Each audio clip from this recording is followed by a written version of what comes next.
If you are bad I'm your dad అన్నట్టు పోలీసులు యాల పొద్దుగానే డ్యూటీకి ఎక్కిర్రు. 1 గంట దాకా బార్లు కుల్లబెట్టిరని సంబురపడే లోపట్నే 7 గంటలకే ఊదురు పుల్లలు పట్టుకొని రోడ్లెక్కి దేవుడు చాలా దుర్మార్గుడు జానకి అని షాకిచ్చిర్రు. బార్లు వైన్స్లు కుల్లబెట్టి యాప్కారోలు ఆమ్దాని దండుకుంటే మేం తక్కున్నామా మా లెక్క మాదే అని పోలీసులు కూడా గల్లా పెట్టే నిప్పుకునే వ్యవహారం చేసిర్రు. తొవ్వెంటి అడ్డాల మీద అడ్డాలేసి అడ్డంగా తాగుబోతులను పట్టుకున్నారు. బ్రీత్ అనలైజర్ల ఊదిపిచ్చి కేసులు వేసిర్రు. హైదరాబాద్ 3 కమిషనరేట్లలో కలిపి డ్రంక్ అండ్ డ్రైవ్ కేసులు ఏం తక్కువ 5,000కు మీదనే అయినాయట. ఇక ఎక్కువ హైదరాబాద్ కమిషనరేట్లు అయితే అటెంక సైబరాబాద్ కమిషనరేట్లు అయినాయి. 938 బైకోల మీద, 21 ఆటోల మీద, 275 కార్ల మీద, 7 పెద్ద బండ్ల మీద కేసులు రాసి సీజ్ చేసిర్రు. తాగి ఆ బండ్లు తోలుతున్న వాళ్ళందరికీ మీటర్లు పెడితే మీటర్కే రిమ్ వచ్చినంత పనేందట.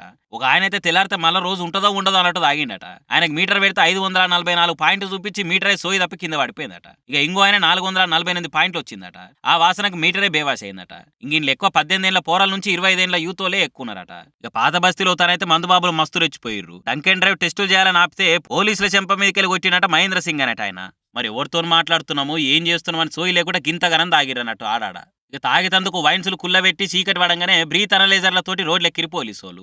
బార్ల దగ్గరలో అడ్డ వేసి బాగా తాగి బండి తీసిన వాళ్ళని నడక్కున పట్టుకున్నారు. అయితే ఈసారి పోలీసులు బాగా స్ట్రిక్ట్ చేసిరని చాలా మంది ఇండ్లల్లా దోస్తుల రూముల్లో సిట్టింగ్లు వేసిర్రు. ఇంకొంతమంది క్యాబులు బుక్ చేసుకుని రంది లేకుండా పోయిర్రు. మనల్ని ఎవరు ఆపేది, మనల్ని పట్టుకోమని చూద్దామని ఎచ్చుల పోయిన వాళ్ళు అడ్డంగా బుక్ అయ్యారు. ఆడికి కొంతమంది తాసిడి మొక్కపోలు బాగానే తాగి టక్కర్లు చేయనే చేసిర్రు.